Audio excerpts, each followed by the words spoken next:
नमस्कार। घटना चक्र बुक वीडियो के इस शैक्षणिक मंच पर आपका स्वागत है। हमारा उद्देश्य है ज्ञान को सरल, स्पष्ट और सुलभ रूप में आप तक पहुंचाना। आइए आरंभ करते हैं अध्ययन और सफलता की इस यात्रा को। सरकार ने 2026-27 का बजट पेश कर दिया है और इसमें जो नंबर हैं वो लाखों करोड़ में हैं। लेकिन इन बड़े बड़े आंकड़ों का असल मतलब क्या है? आइए आज इसी को डिकोड करते हैं। हाँ, तो सवाल यही है कि लाखों करोड़ का ये जो बजट है, ये हमें देश की आर्थिक दिशा के बारे में आखिर बता क्या रहा है। देखिए, ये सिर्फ नंबर नहीं होते, ये देश की आर्थिक सेहत और भविष्य के प्लान का एक तरह से आईना होते हैं। 41.25 लाख करोड़ रुपए। सोचिए जरा, कितनी बड़ी रकम है ये। इसको आसान भाषा में समझने के लिए मान लीजिए ये सरकार का पूरे साल का खर्चा है। एक तरह का घरेलू बजट, लेकिन बहुत बहुत बड़े स्केल पर। तो चलिए सबसे पहले कमाई और खर्च का हिसाब किताब समझते हैं। बिल्कुल किसी घर की तरह सरकार की भी एक कमाई होती है और फिर उसे चलाने के रोजमर्रा के खर्चे। इन दोनों को समझना ही, आप समझिए, बजट को समझने की पहली सीढ़ी है। अच्छा, तो पहले बात करते हैं सरकार की कमाई की। इसे कहते हैं राजस्व प्राप्तियां या रेवेन्यू रिसीट्स। सीधे शब्दों में ये वो पैसा है जो मुख्य तौर पर टैक्स और दूसरी ड्यूटीज से सरकार के खजाने में आता है। समझिए, ये सरकार की मेन सैलरी है। तो 2026-27 के लिए सरकार को जो कुल कमाई होने का अनुमान है वो है 35.33 लाख करोड़ रुपए। ये आंकड़ा हमारे देश की कुल जीडीपी का करीब करीब 9% बैठता है। अब आते हैं सिक्के के दूसरे पहलू पर, यानी राजस्व व्यय या रेवेन्यू एक्सपेंडिचर। ये सरकार को चलाने का रोज का खर्चा है, बिल्कुल वैसे ही जैसे हमारे घर का राशन, बिजली पानी का बिल। इसमें सरकारी कर्मचारियों की सैलरी, सब्सिडी और जो पुराने कर्ज लिए हुए हैं उनका ब्याज, ये सब शामिल होता है। हाँ, एक बात ध्यान रखने वाली है, इसमें देश के लिए कोई लंबी अवधि की संपत्ति बनाने वाले खर्च नहीं आते।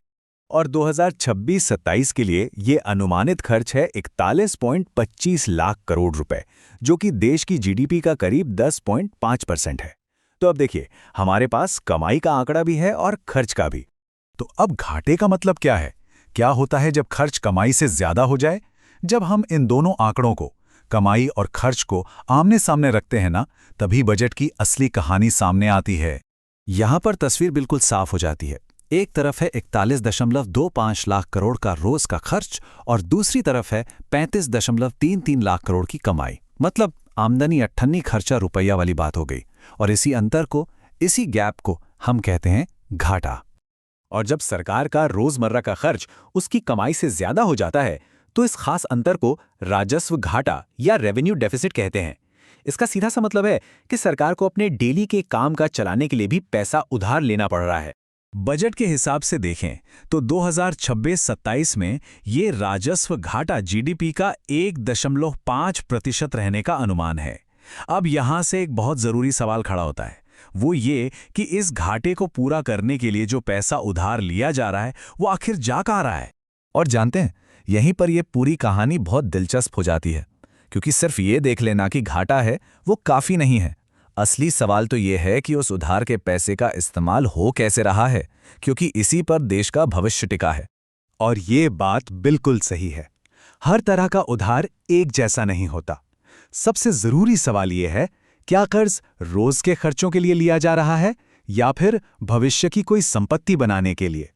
सोचिए, एक है पर्सनल लोन लेकर महीने का राशन भरना और दूसरा है होम लोन लेकर घर बनाना।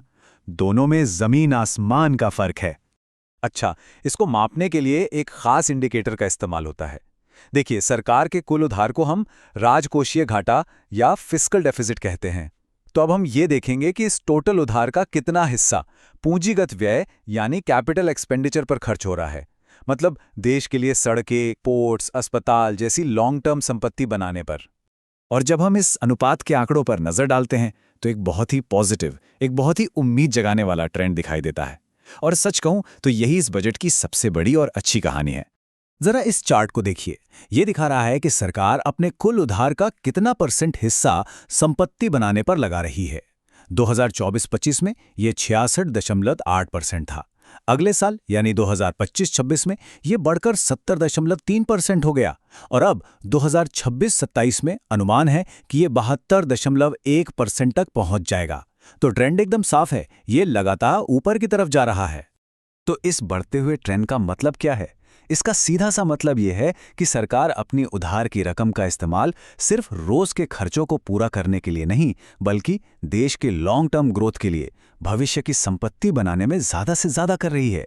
ये एक बहुत बड़ा स्ट्रैटेजिक शिफ्ट है, एक सकारात्मक बदलाव हो। तो हमने आंकड़े देखे, उनके पीछे का ट्रेंड समझा। अब इन सारी बातों को जोड़कर आगे की राह देखते हैं कि इसका बड़ा मतलब क्या निकलता है।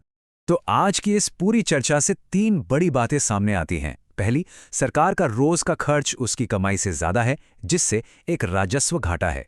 दूसरी, और ये सबसे अहम बात है, कि सरकार अपने उधार का ज्यादातर हिस्सा अब लॉन्ग टर्म एसेट्स बनाने पर खर्च कर रही है।